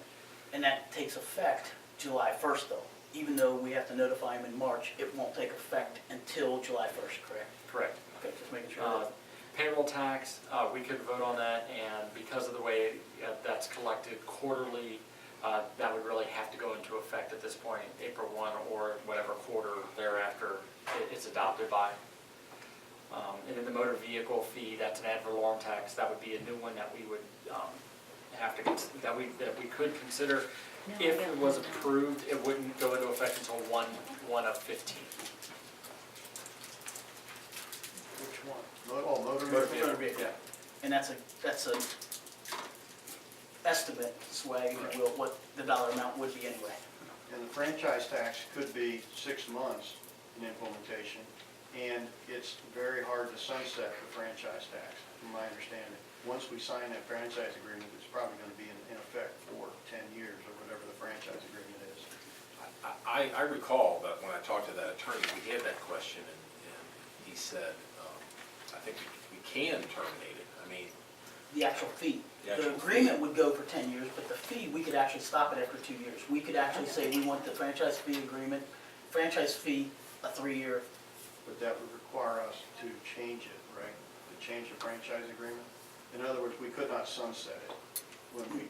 right, I think well, the agreement that we initially looked at had a 10-year term, I think. Right, And then after that, it would sunset on its own. right. If in year 2, you know, you want to pass the real estate property tax increase, in year 2, if the city approves that, I think you could then terminate that contract with Duke. Duke doesn't care. To terminate the franchise agreement? Mhm. And then sign a new franchise agreement? Yeah, just be done, yeah, I mean, we haven't had one, we could make it 0 or whatever. Okay. You have a franchise, but you're not gonna charge the residents for it. So I think you could unwind it without, you be stuck with it. We talked about the parcel fee briefly, and I think, Craig, you're pretty sure we can get that on the existing software, right? It was separate- Oh, it yeah, was a existing separate line software is item. no problem. Yeah, existing software is no problem. So the question is, do we want to do one of these? Do we want to do a little bit of each one of these? Or do we put it on the ballot and take our chances, or don't put it on the ballot and go with something like a parcel fee? I mean, there's a lot of different options here. Can I throw out one idea just based upon the earlier objections to the franchise fee? As I thought about it, I've been doing some work, not for Villa Hills, for other cities. I would think that there's a possibility that one of the objections to the franchise fee was kind of the impact on the nonprofits and so forth that are in the area. I wonder if we couldn't just rebate them their fees, out of whatever we collect. It seems that we could, and it wouldn't take a whole lot of figuring out to say whether or not when we pass the ordinance, we could say, however, nonprofits are going to be exempt or will be entitled to a rebate, for all or some Or part. cap of them what at a they certain pay. dollar Cap amount. them, they can apply for a rebate. I think we could do that, so then since you have these large facilities like the school that are nonprofits, you don't want them to necessarily pass on a tuition increase to all the kids to pay for this, right? You might be able, when you just draft the ordinance, to include that language in there where they could then quarterly or whatever submit to the city for a refund as a nonprofit. And there were also some concerns about the individual businesses in the city. I don't know that you couldn't do some type of, economic development ordinance that would allow them to also apply for some rebate. Relief. What about my relief? Smaller I house. mean, seriously, you could smaller take all house. this, take all the money away from the ones that we're gonna get the most money from, and then, everybody else is, and just like this month, I can't wait to see the utility bills. What if we have another winter or a long winter again? I mean, fossil fuel went up 15% last year, and then we just had these killer winters. You're gonna be paying at 3% on some of these utility bills this month. Just, Why? I don't have a calculator, but, it's gonna be what? Another option, another thought, another input, so. Well, you know my feelings on that. What about on this parcel fee, this would go out with the tax bill, correct? So if my concern with the parcel fee is doing the parcel fee on the tax bill and putting it on the ballot, basically at the same time. They get their tax, but we're asking them to go vote for this, but then they open their tax bill and see a parcel fee, and then they go to the polls to vote for it. I mean, you The understand. parcel fee would be 1 year. It would have a 1-year sunset. Okay, you don't think that's confusing? It might be, but somehow we're going to have to fund this. Well, I agree with you. I just think that could be I mean, we can confusing. fund it out of surplus for a year if that's what you want to do. Well, no, I didn't know if we could send out the parcel fee like a different time of the year. Could we send that out? I mean, is that something that can be sent out, or is that a nightmare? The software is capable of sending it out in the spring. The issue is I don't know how much the escrow companies are gonna pick it up because it's not taxed. Well, I don't know, would you all find that confusing or not? Am I We just- find it all confusing. Oh, Is Well- there any way we can ask questions? Sure. No, we're not supposed to, No. not in the caucus. As much as I want to say yes, since I've told other people no. Okay. Now, Not really. usually when we're done, we do entertain a cold refreshment, and we get your input, so. Well, why don't And I hate we to say- adjourn the meeting? We'll stay. Yeah. Yeah, and I'm not opposed to that at all, no, by no means. I just, if I set a precedent, I'm not gonna go back on it. I didn't realize. I know, because they take the time to come here, at least we can. Yeah, we'll stay. Yeah, but I will state that I am not a fan of saying we put 4 different taxes in place to put this together, 4 or 5 of them. I'd rather isolate it to a couple or one personally to make this happen. I am supportive of a sunset in this, and however we make it, the change will be fine. If we want to say, okay, because they're both going to go into effect July 1st, or we can, the franchise and the insurance premium, we can make the ordinance say these tax rates for the payroll and insurance premium will go into effect until the end of January, or 2015, assuming that we get a property tax increase on the ballot that goes We in. actually need it to 2016. Well, through 2015, yes. Right, Through the end of December 31st, 2015. I would be more inclined to want to try and do something like that, and I don't know, I mean, raising taxes stinks. I'm not gonna say any one of us want to do this, but I also know that we realize we have to do something, because we're gonna lose $100,000.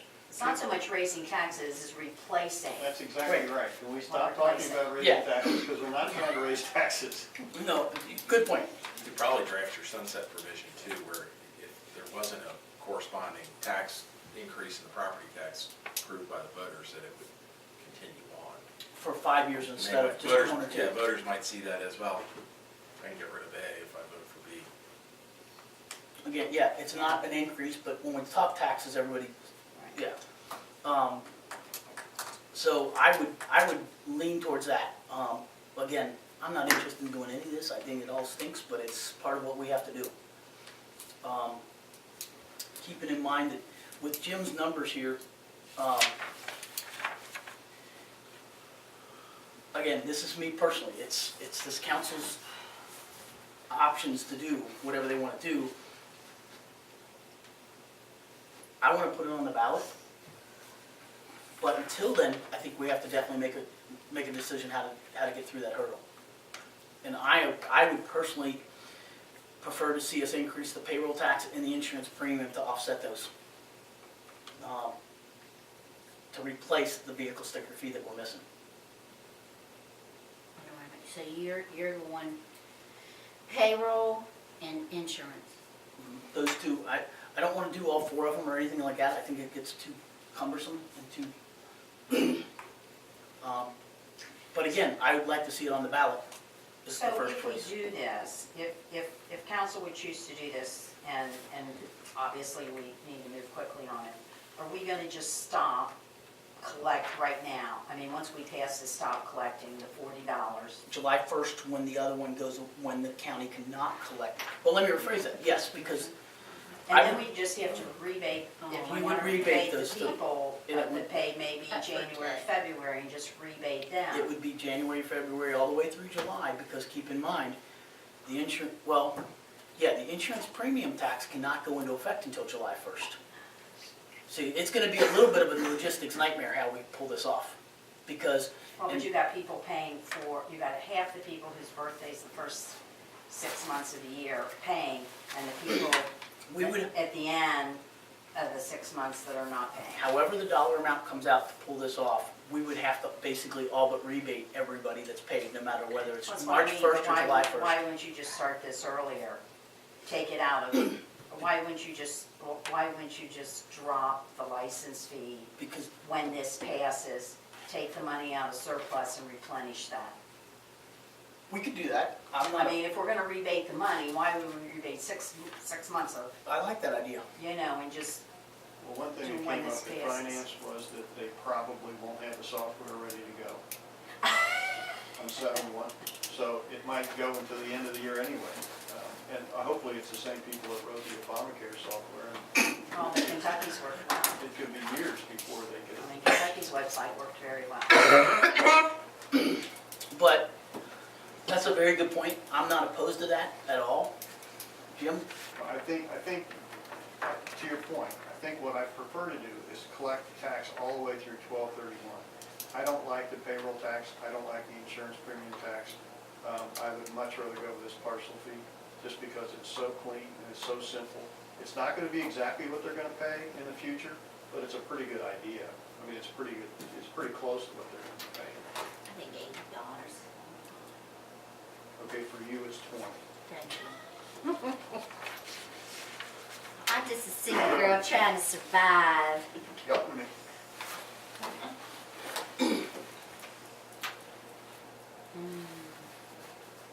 But with the parcel fees, all the renters skate.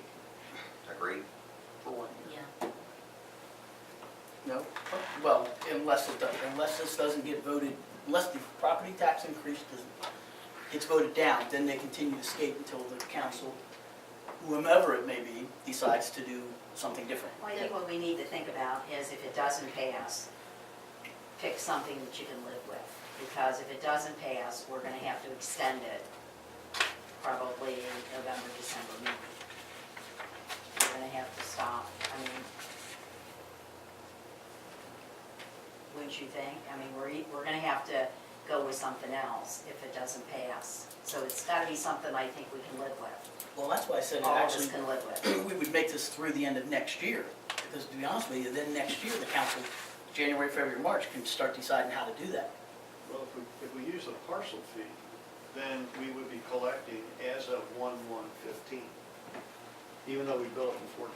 And I realize that the rest of the taxes are retroactive, but this one would be prospective in my mind, so that we would collect the vehicle license fee all the way up until 12/31, and then we would fund roads out of this new parcel fee. Right. That- But if it doesn't pass, If it doesn't pass, then we've still got that parcel fee for that year, and the next council is gonna have to deal with how they're gonna replace it, whether they renew the parcel fee or come up with some better idea than what we have.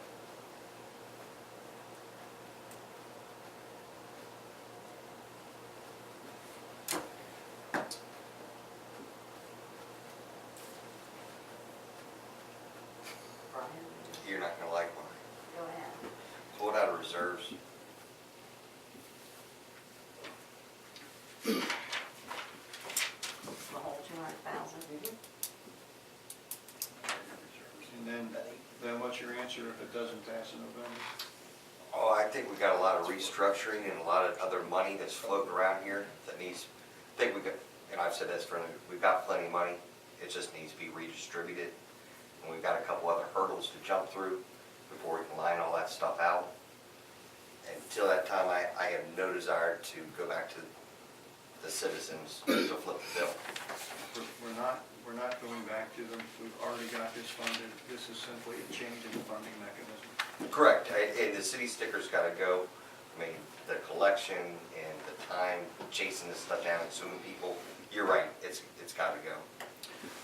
I guess what Jim's just trying to say is taking it out of reserves is an option by all means, but at the same token, It's even temporary. if we increase these, we're not dependent on where you go with it.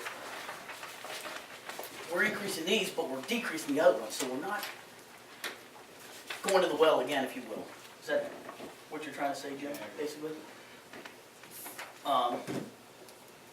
Amy? I just like a little time to digest it. Yeah, we're not asking for a decision, by the way, we're just looking, getting feedback and stuff, because but the point is I think we need to move relatively quickly. I do like Mary's idea that if we decided to increase, I'm gonna say 2 of these, we could do it, make it effective immediately, start rebating people and get it off the vehicles registration thing, and take the money out of reserves to compensate for that loss in the interim. Because I think the longer we wait, the more of a nightmare it's gonna be to go back. Oh, yeah. if the Going council, back and rebating 6 months or whatever is gonna be a nightmare. so we're trying to collect these at the city, and how much will we lose by trying to do that for the last 6 months of this It's added cost to year? what we currently have. If you're thinking about insurance or motor vehicle on an ad valorem, we're gonna have to have a decision very quickly. Right. I don't think anybody's prepared to make a decision tonight or vote on anything. No, but I mean, it's good to start hashing it out a little bit so we can really Well, digest this. I because we- honestly, I mean, I like your idea of the insurance and payroll, and again, I think if it's sunset, and this is what it's gonna be, and this is the reason it's gonna be for 2 years. And it's because only we're hoping replacing the this- vehicles And it's only sticker fee replacing the vehicle amount. sticker fee. You know, I don't have an issue, I don't have an issue with that. I don't have an issue doing that and raising 4% property tax in July. And restricting that, that would bring in what, 59, 56? 60 grand. Yeah, and even doing that is, if you wanna fiddle around with these numbers. Well, again, we're not gonna solve the solve it tonight, and we weren't supposed to, but it was something we definitely wanted to. Yeah, it's interesting. Get some- Did you put these numbers together? I will send you the Thanks for putting all spreadsheet. these together. It's Yeah. great to be able to. I'll send you the spreadsheet so you can play with the percentages and just kind of work with it, see what it Thank does. you, Jim. Thank you. If we're on vehicle license, can I ask another question? How many outstanding vehicle license do we have? Roughly, total rough guess, 500. Okay, Is that a what are fair we gonna number? do about this 500?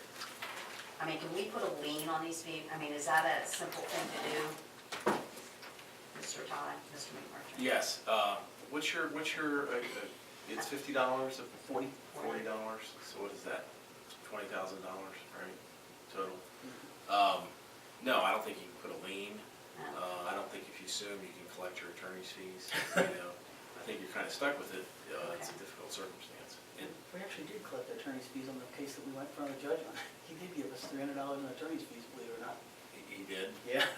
Now, not to say every time you go in front of him, he's gonna do it, but I was surprised. We did have a case that go in front of him. But again, if we can avoid Is that doing what it that, says in your ordinance?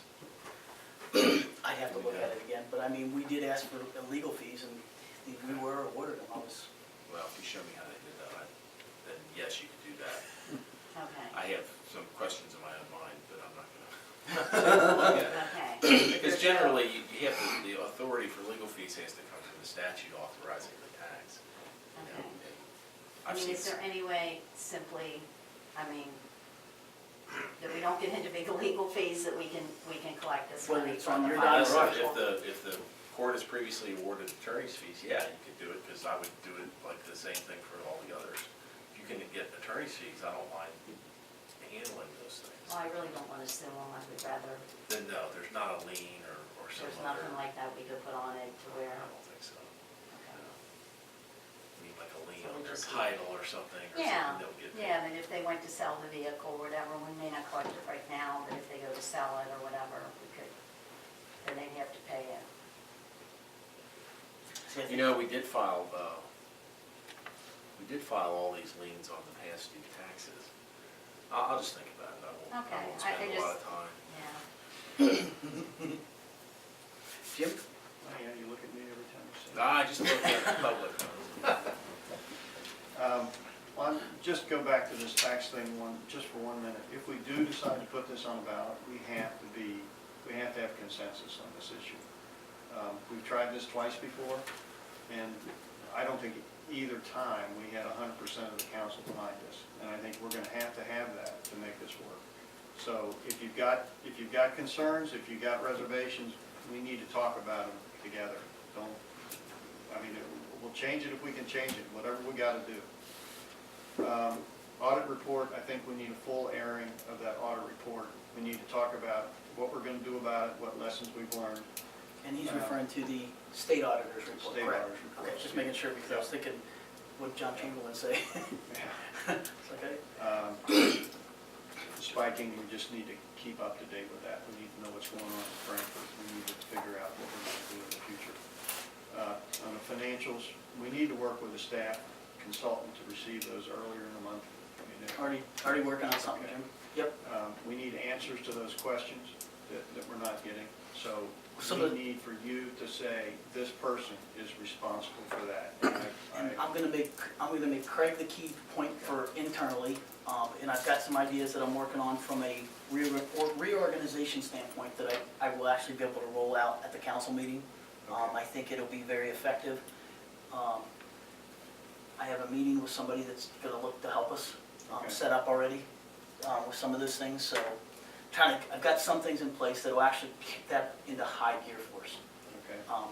Because one of the things for the questions, not only we still have some outstanding lengthy ones from a couple months ago, we also struggle to get you answers when we don't get the financials till late, we don't get the questions until late, and then all of a sudden, it's a meeting time, and we didn't have really enough time to really get into some of the things that I understand. require a little bit more detail. So So, we get the financials at 4, I get the questions by 5, and the meeting starts at 6. So well, yeah. Not quite that bad, but close. we need to standardize and publish the attorney report. We need to get that out as a monthly financial document. Not Todd's report, that spreadsheet you're doing for us, that Yeah, itemizes the the legal. council will get that every month, yes. All right. I have I one here. think Jim wants it on the website. don't you? Yeah, I do. I'm not necessarily interested in that. I mean, I've been doing some searching, and I can't find anybody that puts any of this information on a website like we are. It's driving me nuts that Nobody we are. else has the problems we have. Well, yeah, they do. I'll tell you what, there's other cities that have got some serious lawsuits going on that they're spending tens of thousands of dollars on, Jim, and you don't see anything on their websites. Okay. We can discuss it. I won't say I'm closed-minded, but the council will receive it. I'm not saying it's not, Fair enough. just because I'm the only one, that doesn't mean it has to say no, but I'm personally not supportive of that. All But right. at this time, we can talk more about it. You can probably convince me. Since Scott left, I'll say this, move ancillary accounts off the balance sheet, since he just asked me. And, standardize and automate the budget process. I think we just need to get to some place where it's a little bit easier to do the budget. The budget just is cumbersome, and it'd be nice. Just one thing, we probably have more line items than any other city in Northern Kentucky. We probably have as many as Covington. I mean, it's just crazy how big our charter council is. We gotta get the county to pay for the 911 dispatch overage. I don't know We got some information back on that, and I got some here that's not gonna be favorable, but I've got it to share with you. Did you pay the $1,800 overtime fee yet? Yes. This has to do with actually Erlanger. Come to find out, Cincinnati Bell cut off, I'm not afraid I'm gonna mess this up. When the 911 fees went off, some of their bills had already gone out, including the 911 fee. That also included January as a part of that billing. And as a result, Cincinnati Bell's gone back and audited their bills, determined that there's certain dollar figures owed back to them because it was for a fee they collected that was not enforced. And so they sent a bill to Erlanger for a refund, and now Erlanger's taking that refund request and carving it back out to the cities that they were serving at the time and asking each of us for our portion of that. Our portion of that would have been about $2,300 roughly. Is that a fair guesstimation? Yes. So we were expecting to get about $2,000 back from the county. Right. And we got a bill today, so it's closer to, and again, these are total rough numbers, I don't have everything in front of me. This came in the mail today, as a matter of fact, didn't it? Even though it's addressed. Yes. Yeah, I think Asking for $600 from Erlanger to compensate the final balance on it.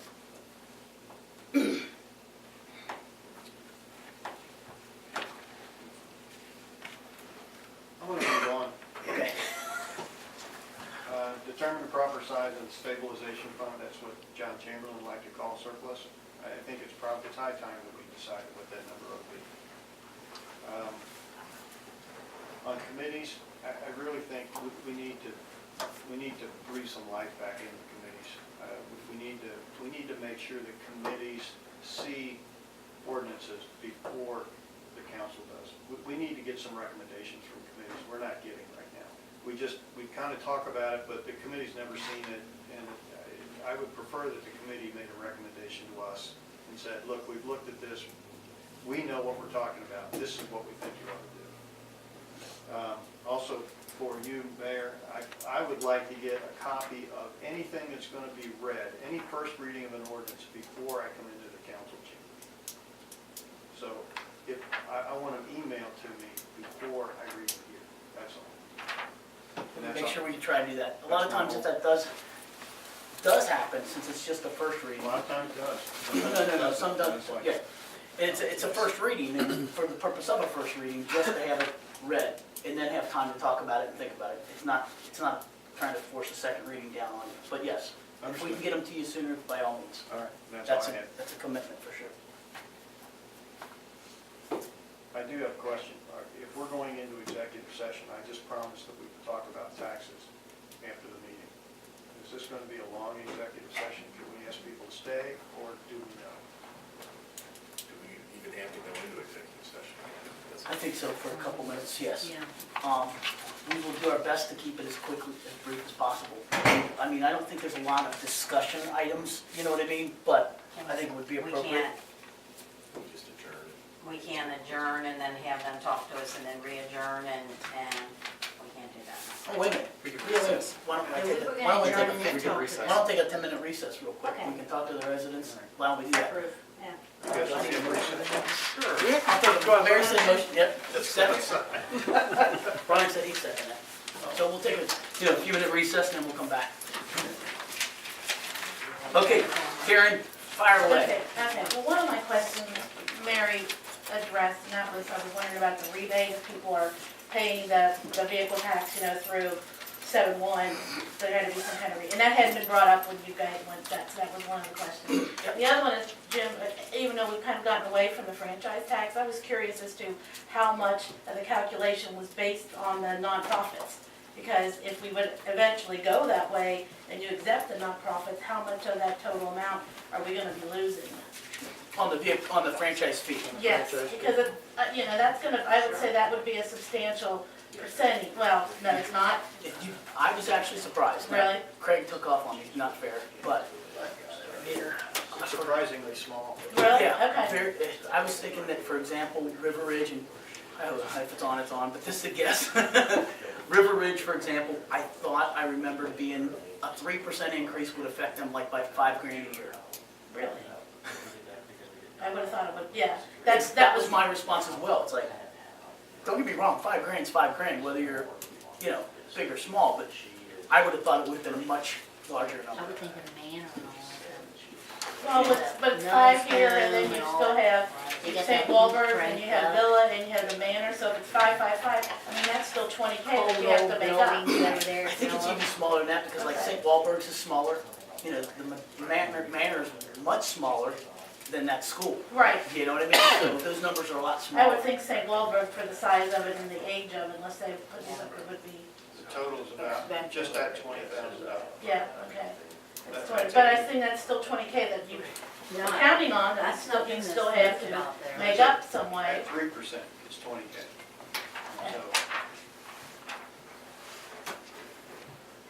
So, Those are estimates from Villa and stuff, Jim? no, this actually came from Duke. They gave us, they broke it down to residential, commercial, industrial, and governmental. Governmental, we figured, was us and River Ridge. Okay. And industrial, we figured that was the pipeline. And commercial was probably Villa Madonna and Madonna Manor and Paul. I don't know what else it could be. But would Villa Madonna fall under the nonprofit, like St. Walburg? Yeah, but there's no nonprofit designated, so I figured it must be in commercial. It's certainly not governmental, and it's not. No, industrial, I agree with you. I'm not sure how. And it's certainly not residential, so I don't know what else it could be. We'd have to do some research. What about Madonna Manor? That would be separate. Well, I don't know if that's commercial property or not. I assume it is. I would think. It's owned by the sisters, and I don't know if they classify it as, you know what I mean? That's why But we're asking. different It's not- sisters run it It's now. different sisters, yeah, it's not the. Right, but it's still a nonprofit Right. from the, however, I don't think it's exactly nonprofit though. well, that's an interesting The question. Madonna Yeah, Manor is. exactly. Huh? Madonna Manor is. Well, technically he's saying it is, but I'll pay for That's where it they is. file the return. I don't know. Yeah, That's what I think. I like the way I file my returns too. Other Was questions? there other? Those are the other two that I have, right? I got one. You know, you were talking about the insurance tax, putting that on. To give you an example, I just renewed our cars today, so I paid $120 for 3 cars today. If you put the insurance tax on, if you start it in April or July, that means I'll be paying on those cars again. For the, either for 6 months or 9 months. And while that's not a whole lot of money, when you got that many people that aren't paying their sticker fees now, and then there's going to be other people that are actually paying twice, that doesn't seem equitable. Nobody likes any of this, and I'm one of them. But to me, the idea of that parcel fee now, replacing the sticker fee, especially if you could time it at the end of the year, and somehow collect the sticker fees the best you could from July on, assuming they stop the billing, which maybe they won't, maybe it'll be in August, we don't know that. one of the, just like the attorney said, one of the selling features to get people to vote on it would be to vote that per parcel fee off when you, but then if you want any chance of this, you gotta really sell this whole plan, because I gotta tell you right now, I wouldn't vote for anything. Yeah, I agree with that. You'd have to change my mind, you know, that it's gonna be spent sensibly and, you know, having a real plan. And you know what? Maybe there should be two taxes, one for a long-term plan and one for your current repairs, because you can spend everything you got for current repairs, right? Correct. And there needs to be some long-term plan for replacements that would be separate. So I think if you want to sell a tax, you got to have a real comprehensive plan to take to the people that they can understand. Simple, but yet comprehensive is going to cover more than just patching streets and, you know, repaving. But otherwise, I wouldn't vote for it. I mean, I'm just one person, but I want to see the benefit. I think our taxes are reasonable in the city, and if we were getting what we're paying for, you wouldn't mind paying a little bit more, maybe, you know? And I know we're not talking about paying more right now. We're talking about replacement. I understand it. But, you know, if I could see that there was a plan where we're going to go in and do like what you did on Rogers Road, you know, on another, maybe Valley Trails, but you were funding it in advance or partly in advance, it makes so much more sense instead of waiting and say, I got to spend $1 million now on this road and I don't have it, you know. So I don't know what you're going to do about the July to January thing. You know, that's a real problem. And some people have already paid it. Collecting it is a big challenge. I know. I understand. And that's what scares me, is that it's $100,000 for the second, if you will, it depends on what house. But you on the got. other hand, And- you did it in the past. So, you know, But changing it midstream is really gonna wreck the boat. it would be hard, but you know, one way you could do it, you could order some more stickers. Anybody that already got paid their fee, like myself, you bring in your registration. If you paid it, give them a sticker and stick them on your cars for the rest of the year. If in fact they stop, you know, doing it. But on the other hand too, if you were gonna do the per parcel fee, if you start telling people now, before it's time to vote, hey, this is gonna be on your tax bill, it's gonna replace the sticker fees, and you're getting notices or whatever, you knew all about it, A, when you got the tax bill, you wouldn't be surprised, and B, you'd be much more likely to vote for that, you know, property tax, I would think. Maybe, maybe not, maybe some people like the parcel, it depends on how much your house costs, I guess. Well, I don't think it really matters which way we go, Tom. We're gonna have to have public meetings and ask for comment, and it's gonna have to be sooner rather than later. We can't wait until July and then have public meetings. It's not gonna work. That's what we tried to do the last time, or the first time. Right, but you know, in reality, nobody's gonna, whenever a tax is put forward to vote on, everybody's in the frame of mind, you know, they're not gonna vote for more taxes. So you can have, if you just have the public meeting without having the real detailed information and presentation, everybody's just gonna say no. The last time we did it, we had a very detailed presentation, and I think it was too detailed. I think people just said, wait, there's too damn many numbers up there, I'm not gonna listen anymore. And I think that's part of what happened. And we asked for too much money. Let's face it, we asked for too much money. We got a recommendation from the engineer that said we need $700,000 a year. We didn't try for the $700,000, but we tried for $500,000. That was too much money. But still, if you had an example, you take like Fort Mitchell, for instance, you know, they've replaced a lot of streets in the past, what, 5-10 years? And to me, that really shows, you know, I mean, I know I think they had an extra tax for that, didn't they? Yes, they did. And that's probably over now, isn't it? I believe it might be, or it's close to being over, yes. So, to me, that was a pretty good plan, you know, now getting people to buy into I'll it. thank my brother, I'll tell my brother thank you for it. Okay. Of course, they're also gonna build a new city building now, so He's not involved in that. But anyway, that'll be another tax. He's not involved in that. You know, I think they're gonna help pay for that through the Mercedes guy. I hear you. I think the whole point has to be, we're not raising taxes, we're replacing this tax that we can no longer collect. Actually, I don't know if you have time, but it would be great to have you come in and take pot shots at this, at whatever we come up with, and say, guys, this isn't gonna work, and this is why. Yeah. well, I'm only one person, I'm looking at it from my I know, but perspective. look how vocal you are. And you tape everything. Well, it's good information to get how you feel about it. I mean, again, I look at that parcel fee coming in on the tax bill and voting on it, I personally see that as making it more confusing than if, Well, you and you're know, right. because they're hitting at the same time. You're right. That's the only reason. I find that to be very confusing, because some people aren't gonna get, they're gonna think you're asking for this and you're gonna keep the parcel fee. They're gonna, you know, they're not, Well, that's why you'd have, in order to, the only way you can circumvent that would be really get it out there ahead of time that the parcel fee is gonna be on there. Then when it's time to vote on, it's like, hey, if you wanna get rid of that parcel fee, vote on this. unless it's in part of the verbiage of the vote. So, In we'll the get body of You know what I mean? what we write up, that this will eliminate the parcel fee, Right, you know. the following year, not that year, but the Well, following year. it'll be removed in 2016. Right, the parcel fee will go away in 15, and your tax bill will show Well, higher. you'll still have it on in 15, right? No, we won't have a parcel fee. Parcel fee will be gone if they approve it. Because the in parcel fee November would be at the 14. end of 15 when your tax bill, Yeah, and but the increase would but be they're on your gonna tax get it bill. in the 15. You can't say it's gonna go away in 15. No, here, think about it The this way. tax bill on 15. On the tax bill in October will have the elimination of the parcel fee in October, November. Of but the 2015. 15, but the increase in taxes would be on that same bill. So one comes off, one goes on. Right. Right? Right. Is that, Yeah, we're okay talking about this here, aren't we? I mean, we're not. I think this is general discussion, yeah, I think so. We adjourn Is the it meeting. 10 minutes? Yeah, I think we've been more than 10, I guess. One second. We can't, we don't have a quorum anymore. Just give me Nothing. 2 minutes. You know what Jim started thinking, are we having a meeting when we're not supposed to be having a meeting? Should we ask you the standard question reporters do? Are you gonna act on anything when you come back of executive session?